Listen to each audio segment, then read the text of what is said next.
Hi guys, big boss പുതിയത് വരാൻ തുടങ്ങുകയാണ്. അതായത് ബിഗ് ബോസ് സീസൺ 8 വരാൻ തുടങ്ങുകയാണ്. അപ്പോൾ നമ്മൾ അതിനെക്കുറിച്ചൊക്കെ റിവ്യൂ ചെയ്യുന്നതായിരിക്കാം. കഴിഞ്ഞ വർഷം നമ്മളുടെ ഒട്ടും യോഗ്യതയില്ലാത്ത ഒരു വിന്നറിനെയാണ് നമുക്ക് കിട്ടിയത് അല്ലെ, ബിഗ് ബോസിൽ അനിമോൾ. അതിനകത്ത് യോഗ്യതയുള്ള പലരും ഉണ്ടായിരുന്നു. അതായത് അനീഷ് ഉണ്ടായിരുന്നു. അതിനകത്ത് ഏറ്റവും അർഹനായ വ്യക്തി എന്ന് പറഞ്ഞാൽ അനീഷായിരുന്നു. പിന്നെ ഉള്ളത് നെവിൻ, പിന്നെ നൂറ. ഇവര് മൂന്നുപേരായിരുന്നു ഞാൻ കണ്ടതിൽ അതിനകത്ത് നല്ലൊരു അർഹതയായുള്ള ഒരു കണ്ടസ്റ്റന്റ് എന്ന് പറയുന്നത്. എൻ്റെ അഭിപ്രായത്തിൽ കഴിഞ്ഞ സീസണില് നല്ല കണ്ടസ്റ്റന്റുകൾ ഒരുപാടുണ്ടായിരുന്നു. പക്ഷെ അവർക്കൊന്നും കിട്ടാതെ എനിക്ക് തോന്നുന്നു ഈ മലയാളികളുടെ സത്യം പറഞ്ഞു കഴിഞ്ഞാൽ എന്താ പറയുക, ഒരു ബോധമില്ലായ്മ എന്ന് തന്നെ പറയേണ്ടി വരും. അനുമോളിന് കപ്പ് കിട്ടിയിട്ടുണ്ടെങ്കിൽ അത് മലയാളി വോട്ടേഴ്സിന് പിന്നെ കുറെ പി ആർ കളിയുടെ ഒരു ഇതിന്റെ ബലത്തിൽ മാത്രമാണ് അനുമോളിന് കപ്പ് കിട്ടിയത്. അല്ലാതെ അനുമോളിന് കപ്പ് കിട്ടാനുള്ള യാതൊരുവിധ യോഗ്യതയും ഇല്ലാത്ത ഒരു കണ്ടസ്റ്റന്റ് ആണ് അനുമോൾ എന്ന് ഞാൻ പറയുള്ളൂ. കാരണം അതിനകത്ത് ഒരുപാട് കണ്ടസ്റ്റന്റ് ഉണ്ടായിരുന്നു. ഈവൻ അനീഷ്, അതിനകത്ത് ഏറ്റവും നല്ലൊരു കണ്ടസ്റ്റന്റ് ആണ് അനീഷിന് ആ കപ്പ് കിട്ടാൻ യോഗ്യത ഉണ്ടായിരുന്നു. അതേപോലെ തന്നെ നെവിന് നല്ല ടാലന്റഡ് ആയിരുന്നു. അതുപോലെ നൂറ, ഇവരൊക്കെയാണ് ഫൈനലിൽ വന്നിരിക്കുന്ന നല്ല യോഗ്യതയുള്ള കണ്ടസ്റ്റന്റ് എന്ന് പറയാൻ നേരത്ത്. പക്ഷെ അവരെയൊക്കെ തഴഞ്ഞ് ഇവളെ പോലുള്ള ഒരാൾക്ക് കപ്പ് കിട്ടിയിട്ടുണ്ടെങ്കിൽ അത് സത്യം പറഞ്ഞാൽ നമ്മുടെ മലയാളികളുടെ തോൽവി തന്നെയെന്ന് ഞാൻ പറയുള്ളൂ. നമ്മളുടെ മലയാളികൾക്ക് സത്യം എന്തെന്ന് ചില സമയത്ത് തിരിച്ചറിയാൻ സാധിക്കില്ല എന്ന് പറയുന്നില്ലേ, അതേപോലത്തെ ഒരു സംഭവമാണ് ഈ കഴിഞ്ഞ സീസണിൽ അനുമോളിന് കപ്പ് കിട്ടിയ സംഭവം. അപ്പോൾ അതിനകത്ത് ഭയങ്കര കുലസ്ത്രീ ചമയലായിരുന്നു. നിങ്ങൾക്കൊക്കെ ഓർമ്മയുണ്ടല്ലോ ജിസേലിന്റെ കാര്യത്തില്, ആര്യന്റെ കാര്യം, ജിസേലിന്റെയും ആര്യന്റെ കാര്യത്തിൽ കുലസ്ത്രീ ചമയല്. പിന്നെ ആണെങ്കിൽ ആരെങ്കിലും മോഡേൺ വസ്ത്രം ഇട്ട് കഴിഞ്ഞാൽ അതിന് കുലസ്ത്രീ ചമയ്ക്കൽ. അങ്ങനെ വളരെ വളരെ വളരെ ഭയങ്കര അതിഗംഭീരമായിട്ട് അങ്ങ് വന്ന് അഭിനയിക്കുമായിരുന്നു അനുമോൾ അതിനകത്ത്. കുലസ്ത്രീ എന്ന് പറഞ്ഞാൽ കുലസ്ത്രീയുടെ എക്സ്ട്രീം വേർഷൻ ആയിരുന്നു അനുമോൾ അതിനകത്ത്. അതേപോലെ തന്നെ അനുമോളിന്റെ മറ്റൊരു ഇത് പറയേണ്ടതെന്ന് വെച്ച് കഴിഞ്ഞാൽ ജിസേലിന്റെ ആര്യനും തമ്മിലുള്ളത്. ഞാൻ ആ ഷോ 24 hours ഇരുന്ന് കണ്ടേക്കണ ഒരു വ്യക്തിയാണ് ഞാൻ. ആ ഒരു വ്യക്തി എന്ന നിലയ്ക്ക് ഞാൻ പറയുന്ന ആര്യനും ജിസേലും തമ്മിലുള്ള സംഭവത്തിൽ സത്യം ഒന്നും നടന്നിട്ടില്ല. എന്നിട്ട് ഇവൾക്കൊരു കണ്ടന്റിന് വേണ്ടിയിട്ട് ആ സംഭവത്തിനെ വളച്ചൊടിച്ച് പിരിച്ച് അങ്ങനെ ആക്കിയെടുത്തതാ. അതേപോലെ തന്നെ ആ ബിൻസി എന്ന് പറഞ്ഞ പെണ്ണ്, അവര് ആ പ്രോഗ്രാമിൽ ഉണ്ടായിരുന്നപ്പോ തന്നെ ക്ലീവേജ് കാണിച്ച് മറ്റുള്ളവരെ വശത്താക്കാൻ നോക്കി, ആണുങ്ങളെ വശത്താക്കാൻ നോക്കി, ക്ലീവേജ് കാണിച്ച്. പക്ഷെ ഇപ്പോൾ അനുമോള് വന്നിട്ട് കാണിക്കുന്നതോ അത് നമ്മുടെ മലയാളി പ്രേക്ഷകർ ശരിക്കും ഒന്ന് കാണണം. ഒരുപാട് പേര് ഇവളുടെ സ്വഭാവം എന്തായാലും തിരിച്ചറിഞ്ഞു കഴിഞ്ഞിരിക്കുന്നു. അതേപോലെ തന്നെ മറ്റൊരു കാര്യം എന്താന്ന് വെച്ച് കഴിഞ്ഞാൽ ഇപ്പൊ ഇവള് ഒരുപാട് ഫോട്ടോസും കാര്യങ്ങളൊക്കെ ഷെയർ ചെയ്യുന്നുണ്ട്. അന്ന് ആദിലിനെ നൂറിനെയൊക്കെ ഇവള് നന്നായിട്ട് യൂസ് ആക്കി. എന്നിട്ട് ഞാൻ നൂറ വിഷയത്തിലോട്ട് വരാൻ നേരത്തെ ആദ്യം ഭയങ്കര ബോണ്ടിങ് ആയിരുന്നു. പക്ഷെ ഇവളുടെ ഫ്രണ്ട്ഷിപ്പ് അത്ര ഫ്രണ്ട്ഷിപ്പ് ഒന്നല്ല.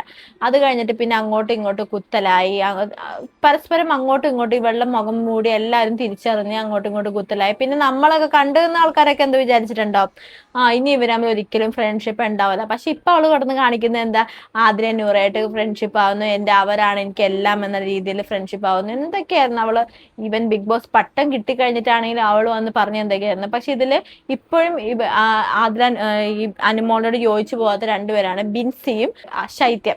അവർക്ക് ഇവളുടെ സ്വഭാവം എന്തെന്ന് മനസ്സിലായി. ഇവളുടെ കട്ടപ്പ എന്ന് പറയത്തില്ലേ, അത് സത്യം പറഞ്ഞാൽ ആ ശൈത്യനാണ് വിളിച്ചത്. പക്ഷെ സത്യം പറഞ്ഞു കഴിഞ്ഞാൽ ആ പേര് വിളിക്കേണ്ടത് ശൈത്യല്ല, അത് ശരിക്കും ആരാണ്, അനുമോളാണ്. എന്തായാലും ഇപ്പൊ നമ്മൾ വന്നേക്കണം എന്താന്ന് വെച്ച് കഴിഞ്ഞാൽ അനുമോളിനെ കുറച്ച് കാര്യങ്ങൾ. കാരണം ഞാൻ കഴിഞ്ഞ പ്രാവശ്യമേ ഞാൻ ഒരു രീതിയിലും അനുമോളിന് സപ്പോർട്ടല്ലായിരുന്നു. ഞാൻ ഈ പറയുന്ന ടമാർ പാടാർ എന്ന് പറഞ്ഞ പ്രോഗ്രാമിലൂടെയാണ് അനുമോൾ എല്ലാവരും കയ്യിലെടുത്തേക്കണം. പക്ഷെ എന്നെ സംബന്ധിച്ച് ഞാൻ അനുമോളുടെ ആ പ്രോഗ്രാമും കണ്ടില്ല, അനുമോളുടെ യാതൊരു ഇതും കണ്ടിട്ടില്ല. ഞാൻ അതിനകത്ത് അനുമോളിനെ കാണുന്നത് ഞാൻ ആദ്യമായിട്ട് അനുമോളിനെ കാണുന്ന ഒരു വ്യക്തി എന്ന രീതിയിലായിരുന്നു. ആകെ അറിയാവുന്ന ഒരു വ്യക്തി എന്ന് പറയുന്നത് സീരിയലിലൂടെ ഷാനവാസിനെ അറിയാം. ബാക്കി എല്ലാവരും എനിക്ക് അങ്ങനെ പരിചിതമല്ലായിരുന്നു. എനിക്ക് ഉണ്ടായിരുന്ന കണ്ടസ്റ്റന്റ് എനിക്ക് ഏറ്റവും ഇഷ്ടപ്പെട്ട ഒരാളെന്ന് പറയുന്നത് നെവിൻ തന്നെയായിരുന്നു. ഇനി നമുക്ക് വിഷയത്തിലോട്ട് കിടക്കാം.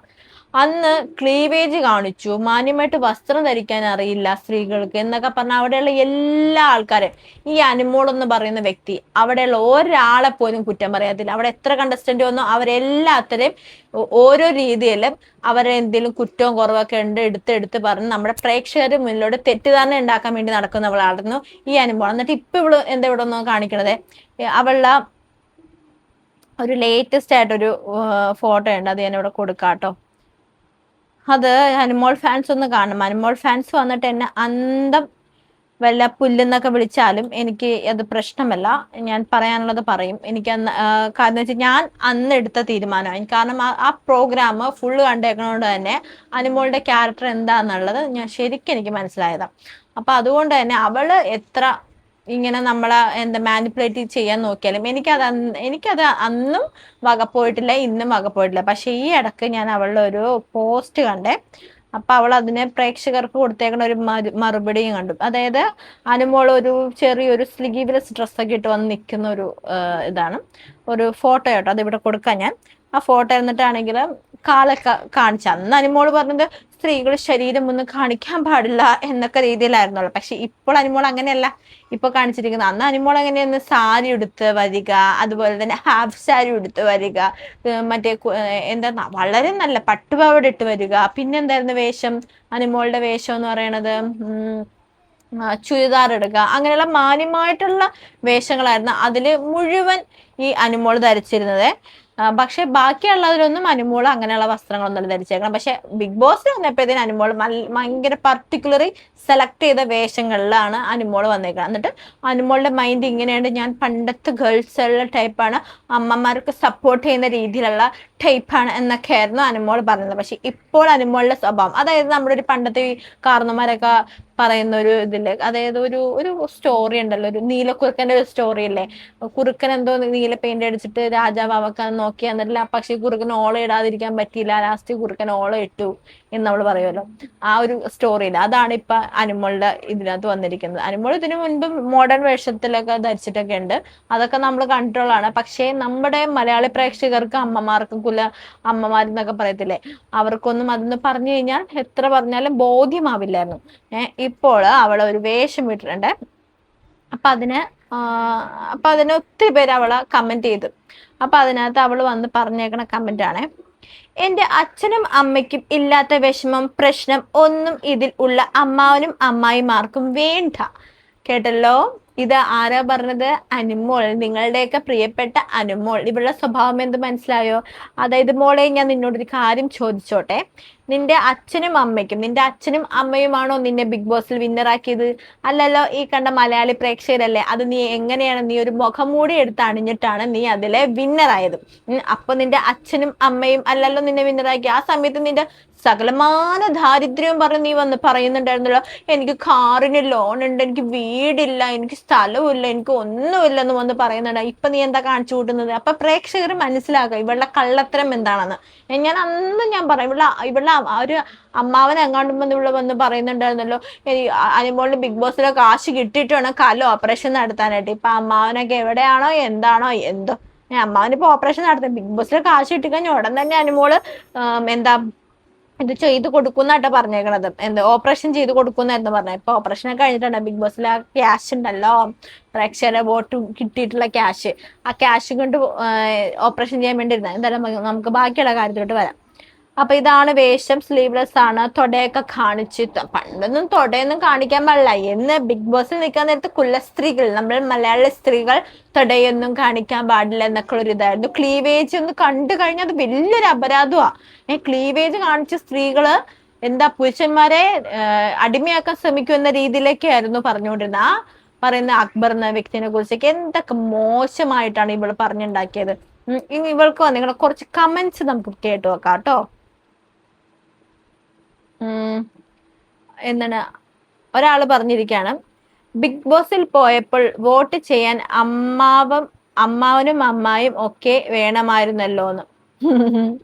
ബിഗ് ബോസിൽ പോയപ്പോ, അതായത് ബിഗ് ബോസിൽ പോയപ്പോ അവളായിട്ട കമന്റിന് ആൾക്കാർ പറഞ്ഞു കൊടുത്തേക്കണേ, ബിഗ് ബോസിൽ പോയപ്പോ അപ്പൊ അമ്മാവനും അമ്മായൊക്കെ കറക്റ്റ് അല്ലേ. രണ്ടാമത്തത്, ബിഗ് ബോസിൽ ക്ലീവേജ് കാണിച്ചു എന്ന് പറഞ്ഞ് RJ ബിൻസിയെ കുറ്റം പറഞ്ഞ മുതലാണ്. അതെ, ക്ലീവേജ് കാണിച്ച ഓർമ്മയുണ്ടല്ലോ, ക്ലീവേജ് ബിഗ് ബോസിൽ ആ RJ ബിൻസി എന്ന് പറഞ്ഞ പെണ്ണിനെ ക്ലീവേജ് കാണിച്ചെന്ന് പറഞ്ഞ ലോകം മൊത്തം കുറ്റം പറഞ്ഞു നടന്ന മുതലാണ് ഇപ്പൊ ഈ വേഷത്തിൽ വന്ന് നിൽക്കുന്നത്. വേഷം കണ്ടോളൂ നിങ്ങൾ, ഹാ ഹാ ഹാ.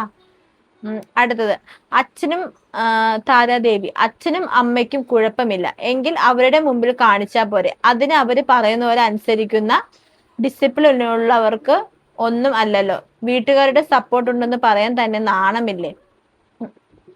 ശരിയാണ്, ഈ അച്ഛനും അമ്മയ്ക്കും കുഴപ്പമില്ലെങ്കിൽ പിന്നെ എന്തിനാ പബ്ലിക്കിൽ വന്നിട്ട് ഇതുപോലെയുള്ള വേഷം ഇട്ട് വന്നിരിക്കണ എന്തിനാ? എന്താ ആവശ്യമായിരിക്കുന്നു ഇങ്ങനെയുള്ള വേഷം വന്നിടേണ്ട? അത് അച്ഛനമ്മനെ കാണിച്ചു കൊടുക്കാൻ വേണ്ടി അങ്ങ് ഇട്ടങ്ങ് നിന്നാ പോരെ? അതല്ല നല്ലത്. ഇപ്പൊ നിങ്ങളിപ്പോ വിചാരിക്കുന്നുണ്ടാവും ഞാൻ എന്തിനാണ് ഈ അനുമോൾ ഇങ്ങനെ കുറ്റം പറഞ്ഞത്, കാരണം ഇതൊക്കെ എല്ലാവരും നോർമലായിട്ട് യൂസ് ചെയ്യുന്ന ഡ്രസ്സല്ലേ എന്ന് വിചാരിക്കുന്നുണ്ടാവും. അതെ, അങ്ങനെ തന്നെയാണ്. ഇതൊക്കെ എല്ലാവരും യൂസ് ചെയ്യുന്ന ഡ്രസ്സാണ്. ഇത്തിരി മോഡേൺ ആയ ആൾക്കാരൊക്കെ ഇതൊക്കെ യൂസ് ചെയ്യും, അതിനൊന്നും ഒരു കുഴപ്പമില്ല. പക്ഷേ ഇവള് ബിഗ് ബോസിൽ വന്ന ആ ഒരു പട്ടം എടുത്ത് ചാർത്തിയായിരുന്നല്ലോ, കുലസ്ത്രീ പട്ടം. ആ പട്ടം എടുത്ത് ചാർത്തിയത് കൊണ്ടാണ് ഞാൻ ഇപ്പോൾ ഇതിനെ വിമർശിക്കാൻ ഞാൻ വന്നിരിക്കുന്നത്. അടുത്ത കമന്റ് നമുക്ക് നോക്കാം. നീ എല്ലാവരെയും അമ്മാവൻ അമ്മായി എന്നൊക്കെ പറയുന്നു, അച്ഛനും അമ്മയും 2K ആണോന്ന്. അത് കൊള്ളാല്ലേ. എല്ലാവരെയും അമ്മാവൻ അമ്മായി എന്നൊക്കെ പറയുന്നു, നിന്റെ അച്ഛനും അമ്മ. അതെ മോളെ, അനുമോളെ, നിനക്ക് എന്തായാലും 10-30 വയസ്സ് കഴിഞ്ഞില്ലേ? നീ നീ ഇനി അമ്മാവനും അമ്മായി, നീ ഇപ്പോഴെത്ര? നിന്റെ വിചാരം നീ 17കാരിയാണെന്നാണോ വിചാരം? മധുര 17ഒക്കെ കഴിഞ്ഞു, മോള് പോയി കെട്ടാൻ നോക്ക്, കെട്ടി കുഞ്ഞുങ്ങളെ നോക്കി ഇരിക്കാൻ നോക്ക്, അതൊക്കെ നിന്റെ ഇഷ്ടം.